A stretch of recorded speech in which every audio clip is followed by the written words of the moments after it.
한다 라는 말을 들어보셨지요? 네, 채비가 무슨 뜻일까요? 네, 어떤 일이 되기 위한 어떤 필요한 물건이나 또 자세 따위가 이제 미리 갖추어져서 차려지거나 어떻게 그것들을 위해서 준비하는 것이 채비입니다.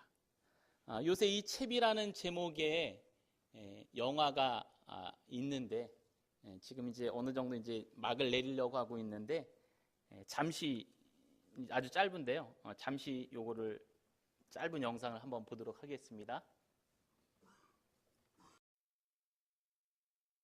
오늘부터 다 네가 해야요. 할 수 있겠어? 민기 혼자 했어. 아니고. 아이고 차라리 가만 좀 있어. 잔소리. 엄마 밥 줘. 엄마 힘들어? 너 때문에 힘들어 뒤지겠다 이놈아. 엄마 저기.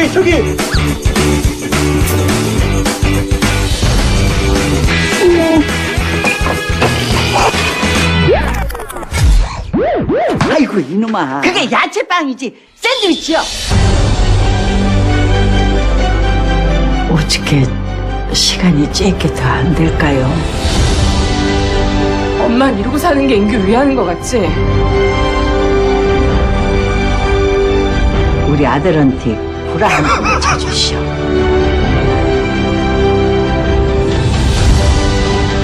인규 혼자 살게끔 가르쳐보는 건 어떨까 싶어서 말이오.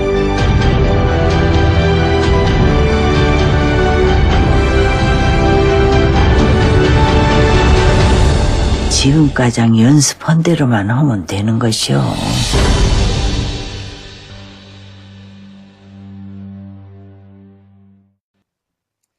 네, 영화의 내용이 혹시 무슨 내용인지 좀 되게 짧은 영상인데 감이 오시나요? 예, 무슨 내용인 것 같아요? 한 어머니가 계시고, 이제 직접 좀 발달 장애가 있는 인규라는 그 아들과 애순이라는 어머니가 이제 주인공으로 나오는 그러한 이야기입니다. 그래서 이제 이 아들은 지금 30살이 됐고 30년 동안 이 어머니가 이 인규라는 아이한테만 이제 매달려서 그 아이를 키우고 일도 해야 되고 그러면서 완전히 이제 잔소리를 많이 하게 되니까 엄마는 잔소리 이제 아이가 잔소리 이제 그런 소리도 하죠. 근데 어느 날 이 어머니가 이상한 증상이 오기 시작하고 병원에 갔더니 뇌종양 3기가 되어진 겁니다. 그래서 이제 영원히 내가 내 새끼를 끝까지 책임지고 같이 할 줄 알았는데 이제 갑자기 삶이 얼마 남지 않은 것을 알게 됩니다. 그러고 이제 이 아들 인규를 홀로 서기를 시작하기 위해서 요거 보일러도 요거는 닦을 때 요거는 뭐 할 때 다 일일이 붙여놓고 그 다음에 또 일을 해야 또 먹고 살야 되니까 아까 빵 만드는 장면이 잠깐 나왔는데 거기 가서 빵도 만들어 보게 하고 이런 이제 발달 장애를 가진 이제 부모와 또 그 삶들에 대한 것들을 또 애잔하게 이제 표현한 그런 영화가 채비라는 영화입니다. 어떻게 보면 작은 자들의 삶을 그리고 있는 영화입니다. 이런 영화들을 우리가 접하지 않으면 정말 이렇게 장애를 가진 또 부모님들의 이런 삶들을 우리가 실감할 수가 없습니다. 물론 저 영화가 흥행 면에서 어떤 큰 인기와 큰 돈을 벌 수 있는 영화는 절대로 아닙니다. 하지만 작은 자들의 삶을 사회에 소개하고 또 공감하게 하는 그런 역할을 하는 영화여서 제가 잠깐 소개를 했습니다. 우리는 이제 사람이 많이 찾고 또 화려하고 또 재미 위주의 영화를 사람들이 많이 찾고 있지만 정말로 사회와 사람을 아름답게 하는 그런 또 작은 영화를 또 찾아서 볼 필요도 있는 것 같습니다. 오늘 본문은 우리가 아주 잘 알고 있는 본문입니다. 마지막 재림 때가 되면은 예수님께서 이 땅에 분명히 다시 오실 것인데 그때는 모든 민족을 모으고 오른편에는 양, 왼쪽에는 염소로 중간도 없습니다. 양과 염소로 나눈 후에 이 오른편에 있는 양의 자리에 있는 사람들에게는 영원한 나라를 상속해 주시고, 왼편에 있는 염소의 자리에 있는 사람들에게는 영벌에 처하게 될 것을 엄중하게 하고 말씀하고 계십니다. 근데 중간에 이제 저기 말씀이 나오죠. 이제 오른편에 있는 사람들에게는 내가 굶을 때 밥을 주었고, 또 목마를 때 물을 주고, 또 힘들고 아프고 옥에 갇혔을 때 나를 돌아봤다. 근데 주님, 저희가 언제 그랬죠? 저희는 그런 일이 없는데요. 그랬더니 작은 자 하나에게 한 것이 곧 나에게 한 것이다 라고 말씀을 해주셨고, 오히려 이제 반대편에 염소의 자리에 있던 사람들에게는 그렇게 나를 찾지 아니한 자들이었다고, 작은 자 하나를 찾지 아니한 자였다고 오늘 우리 가운데 말씀해 주고 있습니다. 오늘 31절에 인자가 자기 영광으로 모든 천사와 함께 올 때에 라고 시작의 말씀을 해주시고 있습니다. 분명히 이 땅의 삶은 반드시 끝이 있는 삶입니다. 우리 예수님께서 하늘 영광을 입으시고 천사들과 다시 오시는 때가 분명히 있습니다. 이 세상의 사람들은 물질을 많이 쌓아두고 노를 준비해두고, 내가 내 창고에 가득히 차 있으면 내가 이제 아무런 걱정 없이 떵떵 걸면서 편하게 살다가 이 세상을 편하게 마칠 수 있겠지라고 생각을 하지만 그것은 착각입니다. 언제고 하나님이 우리의 영혼을 불러가실지 우리는 아무도 알 수가 없습니다. 예수님은 그런 자들에게 그날이 도적같이 말 것이라고 우리 가운데 말씀해 주고 계시죠. 아까 잠깐 보았던 채비라는 영화에서도 엄마 애순과 또 인규가 평생 지낼 수 있을 것 같았지만 갑자기 엄마에게 찾아온 죽음의 그림자로 인해서 그 모자는 이제 이별을 준비하고 홀로 서기를 갑자기 준비해야 되는 그런 상황에 맞닥뜨리게 된 것처럼 언제고 주님은 우리에게, 또 특별히 믿지 않는 자들에게는 도적같이 임하실 것을 말씀하고 있습니다. 그러기에 우리의 삶은 항상 죽음을 채비하는 삶, 또 하나님 앞에 설 채비를 하는 그런 삶을 우리는 살아가야 합니다. 그 예수님께서 영광의 보좌에 앉으신 후에 하시는 일이 있습니다. 그것은 모든 민족을 모으고 두 개로 나누는 건데, 오른쪽에 있는 자들은 양의 자리, 왼쪽에 있는 자들은 염소의 자리로 나누신다는 것입니다. 그렇게 구분을 하신다는 겁니다. 당시에 실제로 목자들은 낮에는 양과 염소를 같이 다 방목을 했는데 꼭 밤이 될 때는 이제 양과 염소를 구분해서 따로 재웠다고 합니다. 예수님께서 우리 또한 양과 염소로 구분하는 것처럼 영광의 보좌에서 모든 민족 한 명도 예 없이 모든 사람을 다 양과 염소로 나누게 될 것임을 우리 가운데 말씀해 주고 있습니다. 양은 오른편에 두시고 이 사람들은 의인이라고 부르시면서 영원한 나라를 상속받을 자라고 말씀을 하십니다. 염소는 왼편에 두시며 저주받을 자라고 말씀하시고 영원한 불에 영벌에 처해질 자들이라고 염소의 자리에 선 자들에게 예수님은 우리에게 말씀을 해주시고 있습니다. 양과 염소로 오른편과 왼편으로 나누신 예수님께서 오른편에 있는 자들에게 말씀을 하시죠. 내 아버지께 복받을 자들이여, 나와 창세로부터 너희를 위하여 예비된 나라를 상속받으라 라고 예수님은 오른편에 있는 자들에게 말씀을 하십니다. 그들은 하나님 아버지께 복받을 자들입니다. 이들은 온전한 하나님의 자녀로서 창세로부터 이미 예비된 하나님의 나라를 상속받을 자들입니다. 그러면서 오른편에 있는 그들에게 말씀하시죠. 너희가 내가 줄일 때 먹을 것을 주었고, 목이 마를 때 물을 주었고, 또 나그네 되었을 때 영접했고, 헐벗었을 때 옷을 입혔고, 또 아플 때 돌아봤으며 감옥에 있을 때 나를 찾아와 돌보아 주었느니라 라고 말씀을 하십니다.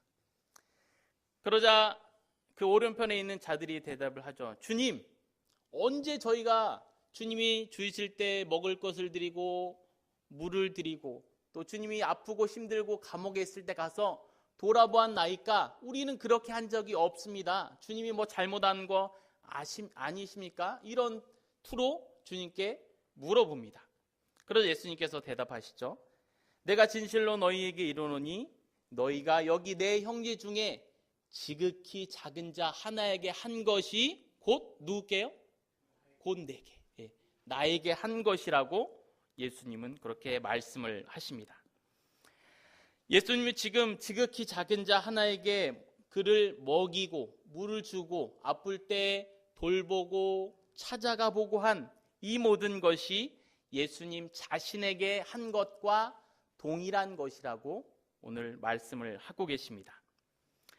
실제로 오른편에 있던 자들이 굉장히 많은 또 자들이 있겠죠. 아마 예수님께서 활동할 당시에 없었을 사람들도 있었을 것입니다. 왜냐하면 예수님께서 공적인 사역을 하신 것은 3년이고 또 이때는 나중에 심판의 기간이기 때문에 그때 없었던 사람들도 많이 있었을 것입니다. 그런 그들이 형제 중에 지극히 작은 자들을 사랑하고 돌본 것이 곧 나에게 한 것이라고 예수님은 말씀을 하십니다. 이들에게 예수님은 예비된 나라를 상속받으라고 하십니다. 물론 이것이 작은 자들이 했던 그 행위만을 보고 뭐 행위로 구원을 받는다 이것을 말씀하는 건 아니시겠죠. 왜냐하면 염소에 있던 자들도 주님이 누군지를 알았고 주님 저희도 이런 일을 했는데요 하는 걸 볼 때 그들도 다 일단 예수님을 알고 믿는 사람들이었습니다. 그다음에 지금 뭐 이렇게 행위를 갖고 행위만 가지고 구원을 받는다 안 한다 이 얘기는 아니고요. 하지만 믿음을 가진 자들 중에서 이제 하나님을 알고 예수 그리스도를 영접하고 지극히 작은 자 하나하나에게 그 하나님의 사랑을 전했던 것들에 대해서 그것이 곧 나에게 한 것이라고 예수님은 말씀을 해주고 계십니다. 그러나 한편 왼편에 있는 염소의 자리에 있는 자들에게도 이르십니다. 그들을 향해서는 저주를 받은 자들아 나를 떠나 마귀와 그 사자들을 위하여 예비된 영원한 불에 들어가라고 정말 이렇게 큰 어떤 저주를 퍼붓고 계십니다. 그러면서 그들을 향해 말씀하시죠. 너희는 내가 줄일 때 먹을 것 주지 아니하였고 목마를 때 물을 주지 아니하였고 또 내가 헐벗었을 때 옷을 주지 아니하였고 내가 감옥에 있을 때도 돌아보지 아니하였다라고 말씀을 하고 계십니다. 그러자 그들이 곧장 반문하듯이 곧장 대답을 하죠. 주님, 언제 우리가 주님이 주이실 때 먹을 걸 안 드렸고 목마를 때 물을 안 드렸고 아프고 힘들 때 돌아보지 않았습니까? 주님, 저희는 그렇게 했는데요. 이런 마음을 가지고 반문하는 것처럼 곧장 예수님께 대답을 합니다. 아마도 염소와 같은 부류로 구분된 이들은 내심 주님의 칭찬을 기대하고 있었는지도 모르겠습니다. 그들은 적어도 예수님께서 굶주리고 목마르시고 헐벗고 또 병든 것에 대하여서 주님께 충성하고 또 주님을 공개했던 사람들이 틀림없었던 것 같습니다. 그들은 분명 예수님께 구원의 영생을 얻은 것으로 아마 확신하고 있었던 것 같습니다. 마치 바리새인 같은 모습들이 그들 안에 있었습니다. 바리새인이 그랬죠. 나는 율법에 쓰인 대로 내가 밭에서 거둬들인 보잘것없는 채소의 일부까지도 저는 하나님께 11조를 드렸습니다. 저는 꼭꼭 정해진 시간에 주님 반드시 기도했습니다. 금식을 했고요. 남을 구제하는 일에도 주님 저는 온갖 힘을 다했습니다. 바리새인들은 그렇게 예수님께 이야기를 하면서 칭찬을 바랬지만 예수님은 오히려 그들에게 화를 내셨죠. 그들에게 너희는 회칠한 무덤과 같은 자들이다 라고 말씀을 하셨습니다. 겉으로는 아름답게 보이지만 그 안에는 죽은 사람의 뼈와 더러운 것이 가득한 자들이라고 마태복음 23장 27절에 보면 그들을 향해서 예수님은 화를 내셨습니다. 마태복음 그 전절인 23장 26절에는 눈먼 바리새인들이여 너는 먼저 안을 깨끗이 하라. 그러면 겉도 깨끗하게 될 것이라고 말씀을 하고 계십니다. 그들은 보이는 예수님께는 잘하던 사람들이었습니다. 예수님이 굶주리면 능히 자기의 먹을 것을 갖다 드릴 자들이었고, 예수님이 목마르다고 하시면 물을, 헐벗으면 옷을, 감옥에 있으면 제일 먼저 달려갈 자들이 바로 그들이었습니다.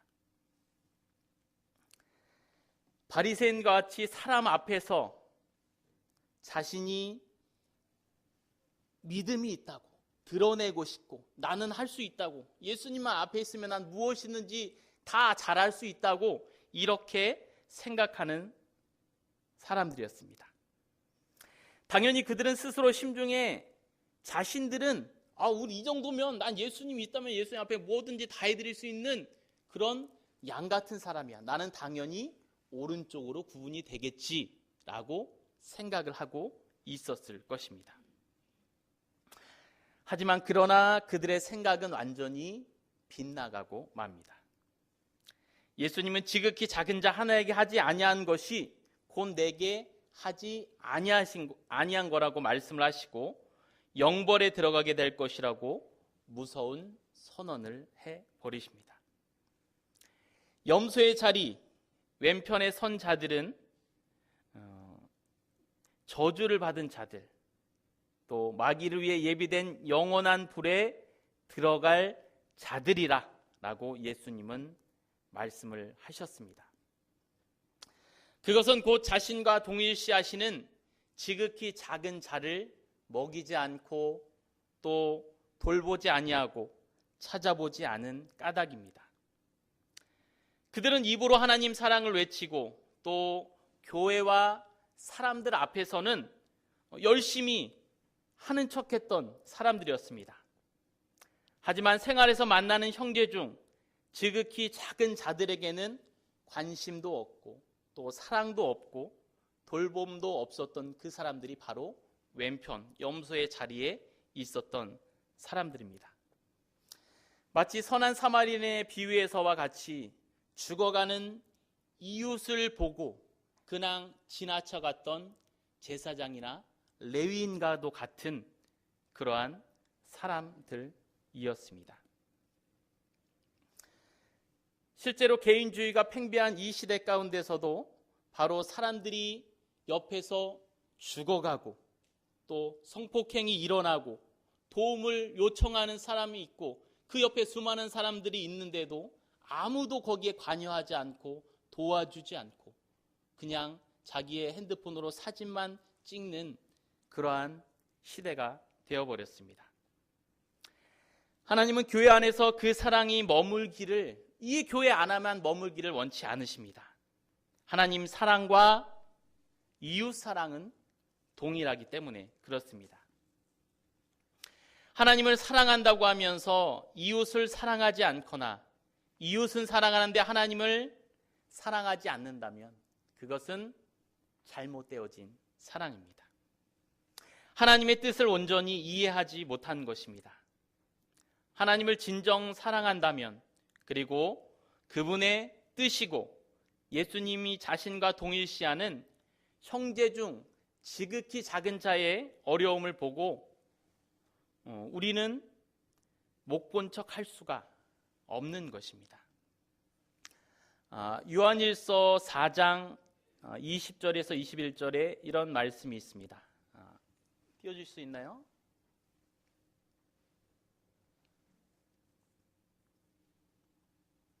네, 우리 같이 읽어보도록 하겠습니다. 요한일서 4장 20절에서 21절까지 한 목소리로 읽도록 하겠습니다. 누구든지 하나님을 사랑하노라 하면 그 형제를 미워하면 이는 거짓말하는 자니 보는 바 그 형제를 사랑하지 아니하는 자는 보지 못하는 바 하나님을 사랑할 수 없느니라. 우리가 이 계명을 주께 받았나니 하나님을 사랑하는 자는 또한 그 형제를 사랑할지니라. 아멘. 하나님을 사랑한다고 하고 우리 지극히 작은 우리의 형제를 사랑하지 않는 것은 거짓말하는 것입니다. 우리가 진정 하나님을 사랑한다면 우리 옆에 지극히 작은 형제를 사랑하지 아니할 수가 없는 것입니다. 아무렇지도 않게 형제의 어려움을 지나친다면 그가 진정 하나님을 사랑하고 있는 자인가 우리는 반문해 볼 수밖에 없습니다. 구약시대부터도 하나님의 관심은 나그네와 고아와 가부 가운데 하나님의 중심이 있었습니다. 그리고 하나님께서 이스라엘이라는 민족을 자기의 민족으로 택하신 것도 이 이스라엘이 선하고 큰 민족, 좋은 민족이 아니라 세상에 보잘것없는 연약하고 작은 민족이었기 때문에 하나님은 이스라엘을 택하셨습니다. 이 구약시대의 나그네 고아 가부 이들은 특별히 하나님의 사랑과 돌봄의 대상이었습니다. 하나님은 율법 가운데도 이들을 돌보고 사랑하며 함께할 것을 말씀하고 계십니다. 우리가 읽었던 신명기 26장 11절에도 보면 감사의 제사를 드린 이유, 하나님께 먼저 감사를 드린 이후에는 또 레위인과 아무런 토지나 이런 재산을 갖고 있지 않던 레위인, 객고와 가부 이들과 함께 즐거워하며 잔치를 하라고 하나님은 율법 가운데도 말씀을 하고 계십니다. 당연히 형제들 중 지극히 작은 자 하나에게 사랑과 돌봄을 나누지 않는 것은 하나님을 진정 사랑하지 않는 행동이기 때문에 그렇습니다. 우리가 또 성경 한 곳을 같이 읽기를 원합니다. 요한일서 3장 10절.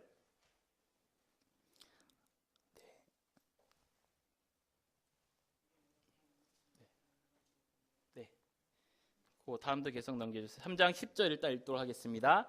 무릇 의를 행하지 아니하는 자나 또는 그 형제를 사랑하지 아니하는 자는 하나님께 속하지 아니하니라 라고 말씀하고 있습니다. 형제를 사랑하지 않는 자는 하나님께 속한 자가 아니다 라고 우리 가운데 말씀하고 있습니다. 또 요한일서 3장 14절 또 나오나요? 예, 같이 읽도록 하겠습니다. 우리는 형제를 사랑함으로 사망에서 옮겨 생명으로 들어간 줄을 알거니와 사랑하지 아니하는 자는 사망에 머물러 있느니라. 아멘. 형제를 사랑함으로 인해서 사망에서 옮겨 생명으로 옮겨지게 되는데 형제를 사랑하지 않는 자는 당연히 사망에 그대로 머물러 있는 자라고 말씀하고 있습니다. 오늘도 그렇죠? 나는 예수님께 다 잘한 것 같은데 형제를 사랑하지 않았습니다. 그는 당연히 이 사망의 자리, 염소의 자리에 머물 수밖에 없는 것입니다. 예, 죄송합니다. 16절, 17절도 같이 마지막으로 읽는 거는 같이 보도록 하겠습니다. 요한일서 3장 16절, 17절 두 절 같이 읽도록 하겠습니다. 그가 우리를 위하여 목숨을 버리셨으니 우리가 이로써 사랑을 알고 우리도 형제들을 위하여 목숨을 버리는 것이 마땅하니라. 17절이요. 누가 이 세상의 재물을 가지고 형제의 궁핍함을 보고도 도와줄 마음을 닫으면 하나님의 사랑이 어찌 그 속에 거하겠느냐. 아멘.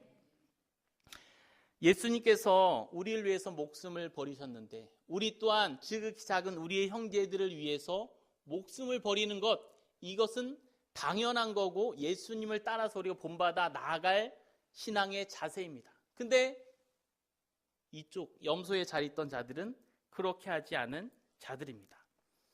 그리고 하나님께서 주신 세상의 재물을 가지고 형제가 궁핍함을 내가 보고 있는데 어찌 그것을 도와줄 마음이 없다면 하나님의 사랑이 그 사람 가운데 있겠느냐라고 우리 가운데 말씀해 주고 계십니다.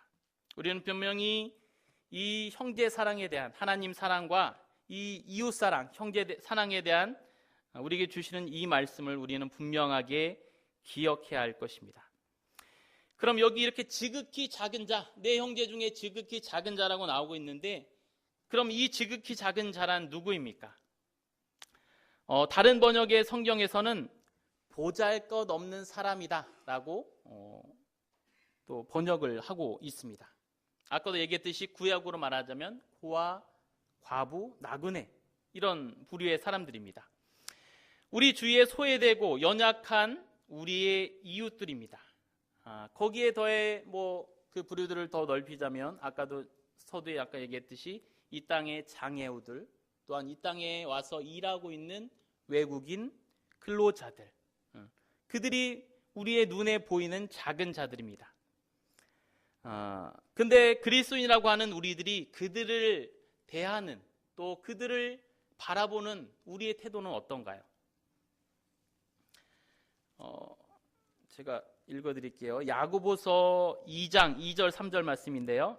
만일 너희 회당에 금가락지를 끼고 아름다운 옷을 입은 사람들이 들어오고 또 남루한 옷을 입은 가난한 사람이 들어올 때에 너희가 아름다운 옷을 입은 자를 눈여겨보고 말하되 여기 좋은 자리에 앉으소서 하고 또 가난한 자에게 말하되 너는 거기 서 있든지 내 발등상 아래에 앉으라. 이게 우리의 모습이라는 겁니다. 화려하고 무언가 많이 갖고 있고 뭔가 명예가 있고 높은 자리에 있다면 그는 자라서 최고의 좋은 자리에 이끌지만, 가난하고 소외된 우리의 이웃들 오면 거기 서 있든지 네 맘대로 해. 이게 우리의 모습이라고 오늘 야고보서 2장에서는 우리 가운데 말씀해 주고 있습니다. 우리는 부자와 가난한 자를 차별합니다. 그리고 장애우와 외국인 근로자들을 평범한 시선이 아닌 왜곡된 시선으로 바라볼 때가 있습니다. 그러나 오늘 5절에 보니까 하나님은 세상에서, 오늘 5절이 아니고 야고보서 2장 5절입니다. 하나님은 세상에서 가난한 자를 택하사 믿음에 부요하게 하시고 또 자기를 사랑하는 자들에게 약속하신 나라를 상속으로 받게 아니하셨느냐라고 말씀해 주고 있습니다. 하나님은 가난한 자, 약한 자를 택하십니다. 그리고 그들을 믿음에 부요하게 하시고 또 약속하신 하나님 나라를 상속받게 하십니다. 그러므로 우리가 사람을 차별하는 것, 또 작은 자를 홀대하는 것은 죄를 짓는 것이라고 야고보서 2장 9절에는 말씀해 주고 있습니다. 당시의 시대상에 비춰볼 때 오늘 읽었던 마태복음의 본문은 상당히 시대의 상황과는 상반된 말씀입니다. 왜냐하면 당시에는 로마가 지배하고 있던 그 상황 가운데서는 내가 강한심을 갖고 남을 지배하고 높은 자리에 있고 명예가 있으면 너희 이처럼 떵떵거리면서 세상을 지배하며 잘 살 수 있어. 그렇게 살아야지 너가 성공하는 거야. 이것이 팽배했던 시대 가운데 예수님은 거꾸로 너희가 낮아져서 지극히 작은 자 하나를 돌보고 사랑하는 일이 영원한 하나님 나라를 상속받는 일이야 라고 전혀 반대의 말씀을 해주시고 계시는 것입니다. 지극히 낮아져 작은 자 하나를 섬기는 것, 이것이 우리 예수님께서 원하시는 일입니다. 건국대 조명환 교수라는 분이 있습니다. 이분의 간증을 라디오에서 잠깐 들은 일이 있는데요. 이분이 부모님도 아마 계시지만 어렸을 때는 굉장히 어려웠던 것 같습니다. 그래서 우리가 지금 기아대책이니 어디든지 이렇게 월 10,000원, 20,000원씩 후원하시는 거 있잖아요. 그게 당시에는 미국에서 우리 나라에서도 이렇게 받았던 것 같아요. 근데 이 조명환 교수님이 그 외국의 어느 여자분으로부터 무려 40년간을 그렇게 한 달에 얼마씩 조금씩 후원을 받으면서 그가 꿈을 키우고 그래서 나중에는 교수까지 되었습니다. 근데 젊은 시절 미국에 어떻게 하나님이 길을 열어주셔서 유학을 갔는데 그때 이분을 찾아가려는데 굳이 오지 말라고 얘기를 해서 그분이 여자분이 이제 돌아가실 때 이제 그분도 이제 어머니라고 이제 이분이 불렀는데 한 90쯤 돼서 얼마 남지 않으실 것 같은 예감이 있어서 그분을 찾아갔습니다. 근데 그분은 평생을 미혼으로 사셨던 분이에요. 그리고 여동생이랑 같이 살고 있고 그렇다고 집이 으리으리한 것도 아니고 아주 검소하게 살면서 지금은 90세가 돼서 일을 할 수 없지만 80대에 일을 할 수 있었을 때도 우리로 말하자면 편의점 같은 데서 알바를 해서 겨우겨우 생계를 꾸며갔던 그런 분이었습니다.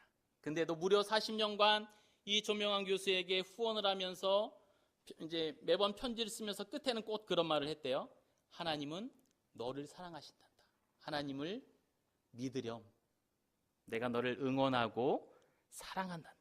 40년 동안 매달 편지를 보냈는데 이 변하지 않는 문구를 이 세 가지를 끝곳에 써갖고 말하자면 당시에는 지극히 작은 자였던 조명환 교수를 하나님의 사랑으로 돌봄으로 인해서 이분이 교수가 되어지고 또 지금은 이 모든 일들을 증거하며 또 하나님의 사역을 잘 감당하고 계시다는 것을 들었습니다. 우리 주위에는 지극히 작은 자들이 많이 있습니다. 그들을 관심 갖고 돌보고 사랑하는 것은 사실 불편하고 힘이 드는 일입니다. 현 시대를 디지털 시대라고 하죠. 핸드폰 하나면 세상의 모든 일이 다 나옵니다. 밖에 나갈 일도 없고 주문하면 집으로 다 갖다 줍니다. 하지만 우리가 해가고 있는 이 신앙생활은 아날로그입니다. 그리고 우리의 신앙은 어찌 보면 불편함입니다. 눕고 쉬고 싶은 생각을 물리치고 무릎 꿇어 나의 한계를 하나님께 고백하고 주님의 도우심을 구하는 기도가 신앙입니다. 화려하고 재미있는 영상을 멀리하며 졸린 눈을 비비고 성경의 말씀과 씨름하는 것이 신앙입니다. 부단히 더 바쁜 시대 가운데서 주님이 분부하신 전도의 명령을 우선순위로 하여 내 시간을 내어드리는 것이 신앙입니다. 잘 보이지 않는 성도, 또 몸이 불편한 성도에게 전화기를 열어서 어쩌면 좀 불편하고 쑥스럽기도 하지만 어찌 보면 그 전화 한 통을 넣는 것이 주님이 원하시는 일입니다. 때로는 기분 나쁜 일이 있어서 욕할 수도 있지만 그것을 참아내고 또 신호를 무시하고 달리고 싶지만 끝까지 신호를 기다리고 또 큰 대형마트에 가서 내가 사고 싶은 모든 것들을 내 마음대로 고르며 살 수 있지만 동네의 작은 구멍가게를 찾아서 정을 나누는 것. 또 화려하고 재미난 영화를 볼 수도 있지만 그보다 인기가 없어도 또 상영관이 작더라도 인간과 사회를 아름답게 만드는 작은 영화를 찾아가 보는 것. 또 매일 보지만 쑥스러워 인사하지 못했던 이웃에게 먼저 인사를 건네는 것. 또 엘리베이터 안에서 자꾸 엉뚱하게 딴 곳을 보는 것보다 얼굴을 맞대고 내가 먼저 인사하는 것. 어쩌면 삶에서 지극히 작은 것들, 문을 닫을 때 또 뒷사람이 오면 그것을 잡아줄 수 있는 여유, 또 남들 다 버리는 어떤 쓰레기들을 거리에 버리지 않고 집으로 가져버리는 것, 우산 없이 가는 이와 우리의 우산을 같이 쓰는 것들. 신앙은 이처럼 아날로그이고 불편함입니다. 작은 자 하나가 필요로 하는 일을 위해서 어쩌면 우리는 우리 하루를 다 보내야 할 수도 있습니다. 왜냐하면 예수님은 그 작은 자 하나에게 한 일이 자신에게 한 일이라고 말씀하시기 때문에 그렇습니다. 하나님을 진정 사랑하는 자는 작은 자 하나에게 행한 것처럼 행함이 있는 믿음을 소유한 자입니다. 예수님을 영접한 우리는 이제 더 큰 자리, 더 높은 자리, 더 뛰어난 자리가 아닌 작은 자 하나를 섬기는 낮은 자리로 내려가야 합니다. 그럴 때 주님이 우리를 높이시고 양의 자리에 서게 하시며 심판대 앞에 서는 그날에 예비된 천국을 상속받는 자로 우리를 세워주실 줄로 믿습니다. 기도하겠습니다. 주님, 분명 이 땅의 세계에 마지막이 있고 재림주로 이 땅에 오셔서 심판하실 그때가 있다고 말씀하시며 양과 염소로 나뉘어서 양의 자리에 선 의인들 영원한 나라를 상속받게 해주시고 염소의 자리에 선들은 영벌에 들어가게 하시겠다고 말씀하고 있습니다. 그러나 하나님, 염소의 자리에 섰던 자들을 생각해 봅니다. 그들은 당연히 양의 자리에 설 것이라고, 나는 주님 보시기에 모든 것을 다 했다고 스스로 자부심을 느끼고 양의 자리에 설 줄로 알았지만 예수님은 그들을 염소의 자리로 보내셨습니다. 하나님은 주님의 이 사랑의 교회 안에 머무는 것에 끝나는 것이 아니라 우리 형제 중 지극히 작은 자에 한 것이 내게 한 것이라고 말씀하시며 우리로 더 낮은 자리, 더 고통의 자리, 불편함의 자리로 내려가 우리 작은 자, 우리에게 작은 형제 하나를 섬기는 것이 곧 내게 한 것임을 다시금 우리 가운데 말씀해 주고 계십니다. 우리로 진정 하나님을 사랑하고 있는지, 그러므로 말미암아 우리 주위의 작은 자를 정말 주님을 사랑하듯 사랑하고 있는지 우리를 돌아보게 하여 주시고, 우리가 주님을 닮아 낮은 자리로 내려가게 하시고, 우리 형제들에게 주님이 우리를 위하여 목숨을 내어주신 같이 우리의 것들을 내어줄 수 있는 믿음을 더하여 주시옵소서. 그럼 우리가 하나님의 심판대 앞에 설 때 정말로 믿음의 당당함으로 설 수 있는 저희들 되게 도와주시옵소서. 감사하며 예수님의 이름으로 기도드립니다. 아멘.